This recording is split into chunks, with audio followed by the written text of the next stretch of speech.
আসসালামু আলাইকুম রহমতুল্লাহ। প্রিয় দর্শক, আজকে আমরা শিখব সূরাতুল ইখলাস বানান করে এবং রিডিং পড়ার কৌশল। প্রত্যেকটা শব্দ ভেঙে ভেঙে প্রত্যেকটা হরফ তার মাখরাজ থেকে উচ্চারণ করে প্রত্যেকটা কায়দা কানুন সহকারে মদগুন্না সহকারে ইনশাআল্লাহ আমরা সূরাতুল ইখলাস শিখব। কুল হুয়াল্লাহু আহাদ, এই সূরাটি সূরাতুল ইখলাস আমরা শিখব। নামাজের জন্য বিশেষভাবে এই সূরাটি প্রয়োজন হয়ে থাকে এবং সূরাতুল ইখলাসটা হচ্ছে খুবই খুবই খুবই গুরুত্বপূর্ণ এই সূরাটি। সকলের এই সূরাটা বিশুদ্ধভাবে শেখা প্রয়োজন, কারণ কেউ যদি এই সূরাটি সূরাতুল ইখলাস 3 বার পাঠ করে তাহলে হাদিসের মধ্যে এসেছে যে এক কোরআন খতম দেওয়ার সওয়াব আল্লাহ তাআলা তার আমলনামাতে দিয়ে দেন। সেজন্য আমাদের উচিত হচ্ছে সূরাতুল ইখলাস বিশুদ্ধভাবে সুন্দরভাবে সেটা শিখা, সূরাতুল ইখলাসটা সুন্দরভাবে শিখা। তাহলে আমরা সূরাতুল ইখলাস শিখব খুব সহজভাবে সহজ পদ্ধতিতে, এবং সহজভাবে সহজ পদ্ধতিতে সূরাতুল ইখলাস এরকম বিভিন্ন ছোরা বিভিন্ন দোয়া শিখতে, কোরআন সহিশুদ্ধভাবে তিলাওয়াত করতে আমাদের ইউটিউব চ্যানেলটাকে সাবস্ক্রাইব করে আমাদের সঙ্গে থাকবেন। সকলকে ধন্যবাদ। আসসালামু আলাইকুম রহমতুল্লাহ। জি, এখনই শুরু করতে যাচ্ছি। أعوذ بالله من الشيطان الرجيم سورة الإخلاص مكية بسم الله الرحمن الرحيم। আমাদের এই ভিডিওটা অন্যের মাঝে শেয়ার করে দিবেন। সওয়াবের উদ্দেশ্যে আমাদের লং ভিডিওটা অন্যের মাঝে শেয়ার করে দিবেন। সকলে মনোযোগ সহকারে ধরবেন। قل هو الله أحد উলহু হাকে স্পষ্টভাবে উচ্চারণ করতে হবে 1 নাম্বার মাখরাজ হতে। উলহু ওয়াল্লাহু আহাদ, আল্লাহ শব্দকে মোটা করে পুর করে পড়তে হবে, কারণ আল্লাহ শব্দ তাসদীদের ডাইনে আছে জবর।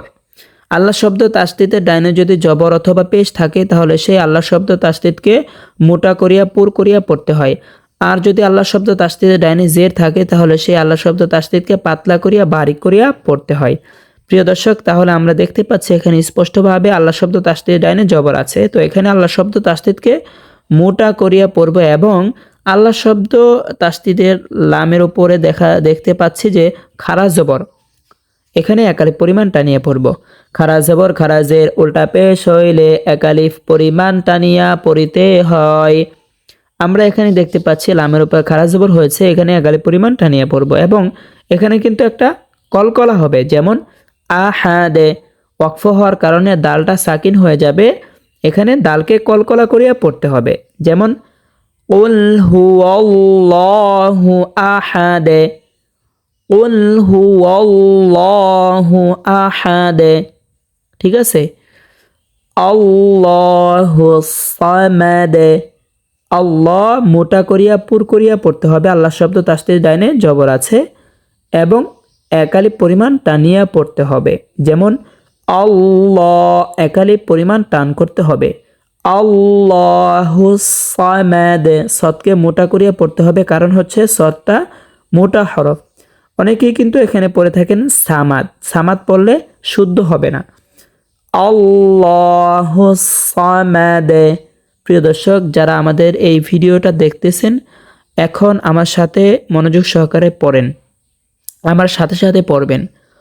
কুল হুয়াল্লাহু আহাদ, আল্লাহুস সামাদ, লাম ইয়ালিদ।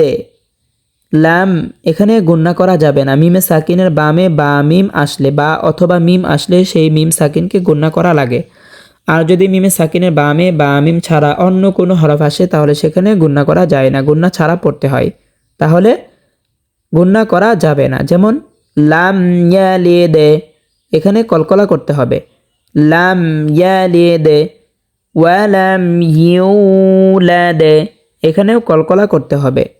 কলকলা হরফ হচ্ছে 5টি, কফ ত বা জিম দাল। হরকতের বামে এই 5 হরফে জজম হইলে কলকলা করিয়া একটু ধাক্কা দিয়া পড়িতে হয়, যেমন ওয়ালাম ইউলাদ। এখানে একালিফ পরিমাণ কিন্তু টান করতে হবে, কারণ পেশের বাম পাশে জজমলা ওয়াও দেখতে পাচ্ছি, পেশের বাম পাশে জজমুল ওয়াও মদের হরফ হয়েছে, এখানে এক আলিফ পরিমাণ টানিয়ে পড়ব। যেমন ওয়ালাম ইউলাদ, ওয়ালাম ইয়াকুল লাহু।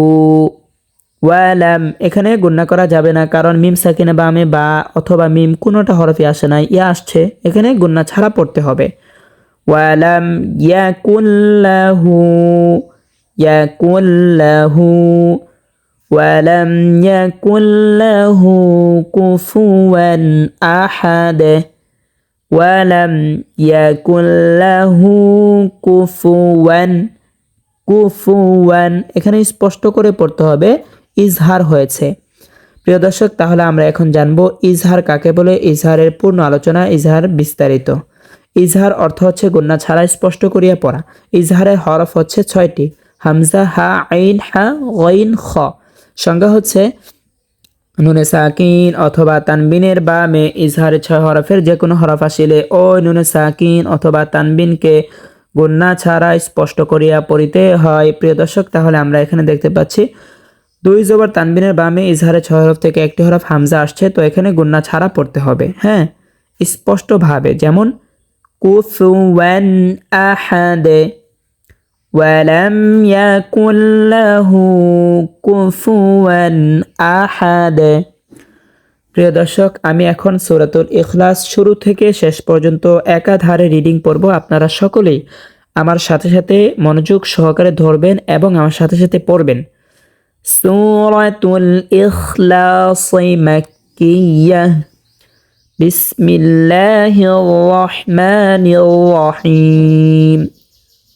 কুল হুয়াল্লাহু আহাদ, আল্লাহুস সামাদ, লাম ইয়ালিদ ওয়ালাম ইউলাদ, ওয়ালাম ইয়াকুল লাহু কুফুয়ান আহাদ।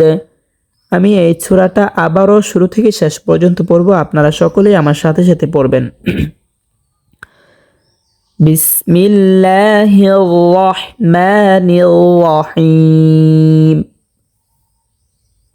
قل هو الله أحد، قل هو الله أحد، الله الصمد، الله الصمد، لم يلد ولم يولد، لم يلد ولم يولد، ولم يكن له كفوا أحد، ولم يكن له كفوا أحد। প্রিয় দর্শক, যারা যারা কোরআন শিখতে চান, কোরআনকে সহিহ শুদ্ধ করতে চান অল্প সময়ের ভিতরে বিশুদ্ধভাবে, সহজভাবে, সহজ পদ্ধতিতে, তারা আমাদের ইউটিউব চ্যানেলটাকে সাবস্ক্রাইব করে আমাদের সঙ্গে থাকবেন। এবং যারা সরাসরি কোরআন শিখতে চান, কোরআন পড়তে চান হোয়াটসঅ্যাপে ভিডিও কলের মাধ্যমে, তারা আমাদের ইউটিউব চ্যানেলে একটা নাম্বার দেওয়া আছে, হোয়াটসঅ্যাপ নাম্বার, লাস্টে 65 নাম্বার, নাম্বারটি হচ্ছে 0199095306 এই নাম্বারে আপনারা হোয়াটসঅ্যাপে যোগাযোগ করবেন। এবং আপনারা কোন সূরা, কোন দোয়া, কোন সূরার ফজিলত এবং কোন দোয়ার ফজিলত আপনারা শিখতে আগ্রহী, অবশ্যই কমেন্টে জানিয়ে রাখবেন। আসসালামু আলাইকুম ওয়া রাহমাতুল্লাহ।